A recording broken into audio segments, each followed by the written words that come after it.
Okay, so Lindsay, you and I read Stolen Focus at like the same, Hmm. pretty Hmm. much the same time. I was traveling from the East Coast back to the West Coast of the United States, and I had read it. And I feel like when I landed here and opened up Instagram, you had read it Hmm. while on a trip as well. Yeah. And I was talking to every single person that I knew. It was like a part of our quarterly meeting with the team. And you Yeah. were like, just like shouting it from the rooftops on Instagram, Yeah. like about the book. So why did you pick up the book? I'm curious, like if you had heard about it from someone. Yeah, I think Yeah. I just saw it. Yeah, I mean, it's like the kind of book I would gravitate to, but yeah, I didn't. And then it was like, I don't know when you ever like read something, you're just like, why is everyone not talking about this? Yeah. That's how I felt too. I'm curious what some of your biggest takeaways from the book were, or what impacted you the most.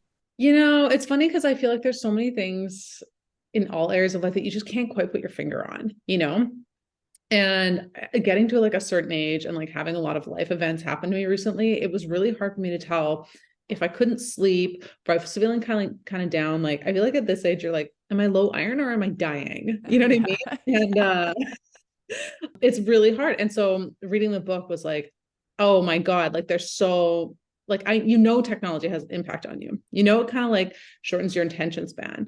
But to have it so clearly laid out and to see the effects of it and then coming back and like really challenging myself to only pick up my phone with intention. It's interesting because it's easy and then it's hard. Like you'll put your phone down and then you'll be like, I'm gonna cook, I'm gonna read. And then an hour and a half later, you're just like drumming your fingers and you're like, well, maybe I'll like like I like take Chinese lessons on my phone, or maybe I'll check this. It's like that's when it gets hard when you're like you go through the stuff, Yeah. and like not being able to just like sit and listen to your thoughts. There was some terms that I've like really referenced quite a bit that I find so interesting, like cruel optimism. Remind me. So that was because again, like I feel like there's so many things in our life where we just like can't verbalize or we don't have the terms. And cruel optimism, the example he used was like when the odds are stacked against you, but the onus is on you.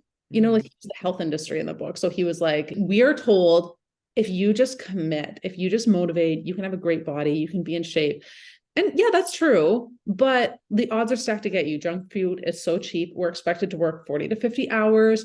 We're stressed. We can't afford life. So, Yeah. like, yeah, a few people are able to break through, but instead of like changing the system that's against you, and that is not realistic for a lot of people, we use cruel optimism. And he used that in the book about technology, where they're like, well, you can turn off notifications, you can do this, instead of like looking at the technology that is kind of predatory. Yeah.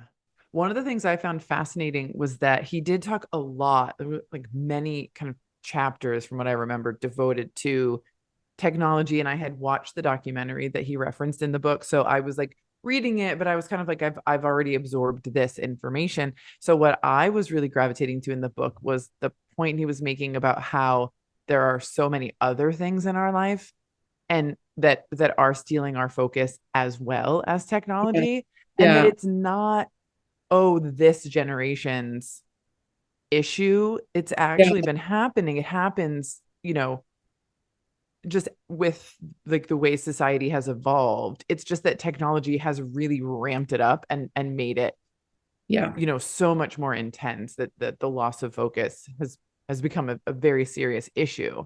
Yeah. And the one thing that I found like very terrifying, but also resonated as so true is that people can't discern real threats anymore. Like, why haven't we all banded together for global warming the way we did with the ozone? And it's because we're so overloaded and everything seems like a high level that was really scary, but that really resonated with me where I was like, I don't understand. Like we have these wildfires, we have these things Yeah. that are at our doors that are like apocalyptic. And at the same time, we're still like arguing about like smaller things. I don't know about you, but like since then, I've also noticed how often I do want to be numb. You know Oh, what yeah. I mean?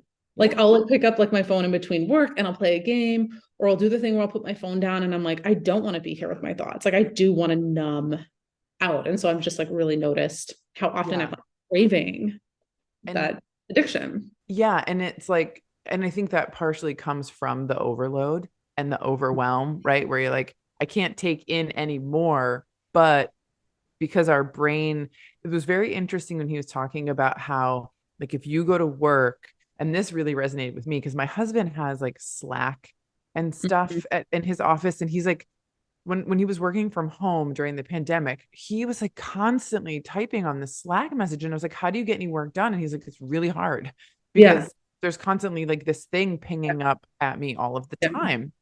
And so I don't use that kind of technology in my day Yeah. to day. But Yeah. thinking about how like people who are living in the kind of work environment 8+ hours a day, switching from this to that, the Slack thing is popping up, right? You're Yeah. constantly moving.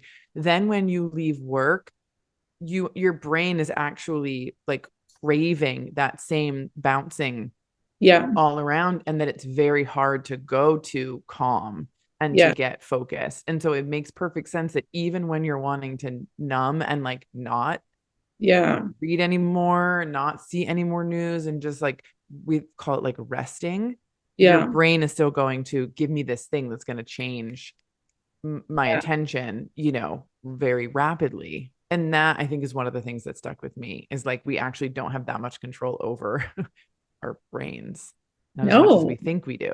Yeah. And that fact where he said most people only get 28 minutes of uninterrupted work all day was stunning, but not surprising. And Yeah. I really notice it now because I always thought like, oh, I just have a busy mind, I'm stressed. But lately I haven't been stressed and I still like I lay down for like 10 minutes and I have to get up and I'm like, I think it's like literally that ping pong effect where I'm like, I just think that I can't, my brain like, and it's, we know about decision fatigue. We've known about that for a long time, but that's sort of like, yeah, that amped up like ping pong, Yeah. how it affects you like later when you want to rest, like your brain is trained like that. Yeah. Yeah. Yeah. If you were in conversation with, I think particularly a founder, like a business owner, they haven't read the book yet, Yeah. what would you tell them? I think it's like, I found more and more that it's okay to step back. And when you step up to it with intention, there's a coach and a businesswoman, Ariana Fotinakis. I hope I'm saying her last name right. But, I remember working with her and like, she had a membership and she was just like, I hate Facebook. I don't want to be on Facebook. And I remember just being like, don't be on Facebook. Like, it's not Yeah. going to work. Yeah. And she stepped back and that like at the time it was like you can't grow membership and not be on Facebook, and she did. And so I just think like pick somewhere that like really feeds your soul, show up with intention. That's what I'm trying to do with like Instagram is like, okay, I've like set aside 15 minutes, I'm going to engage and find my people, and then I'm not going to scroll. Like in that 15 minutes I might scroll or whatever. And so I just think like, it's so noisy out there anyway. Showing up mindlessly or showing up just for the sake of showing up, like I don't think it's really going to work anyway. I Yeah. still feel like people are really craving authentic connections, as cliche as that sounds. And I just like, I think it's okay to step back and not feel like you're not putting out 100 tweets a day, 2 reels a day. So yeah. And I don't know, like being an entrepreneur is not for the faint of heart. So like you really need to invest in your like mental health and clarity. So that was a Yeah. long-winded piece of advice. No, I think it's great. And I think, I'm a very much trying to convince people to read this book. So Mhm. we are starting a book club, and I was like, this has to be the first book. Yeah. Yeah. Because to me, building a business on your own terms, right, which is exactly what you're describing. If you don't want to Mhm. be on Facebook, then don't be on Facebook. Do Yeah. things the way you want. Like, why put yourself through Yeah. something that you're like that you are against or you don't like or whatever Yeah. it makes you uncomfortable, whatever it is. And I think that it's very easy to get lost and to think, oh, I have to do these things. This is the way that it's done. And Yeah. that to me was a huge takeaway from the book is that when we regain our focus, it's almost like we have more agency, we have more clarity about what we want. And Yeah. then more, I think, I don't know if courage is the right word, but you know, maybe it is like to create the life that we want. And to me, I think that might be the biggest takeaway from the book was like there was a moment where I was like, oh shit, what do I want? Yeah. Yeah. Me, with if I don't consider anyone else, what do I want? And there are so many founders that I work with who I say, I ask them, what's the vision for your business? What do I want to build? And they don't have a clear idea. Interesting. And, some people will say, well, I'm just getting started. And so I don't have it all figured out. And it's like, of course you don't have it all figured out, but you're starting something without an idea of what you want to create and why. Yeah. And I think that you should have that. Yeah. You should know your why, and you should know what you want to build, at least in how do I want my day to day to be, Yeah.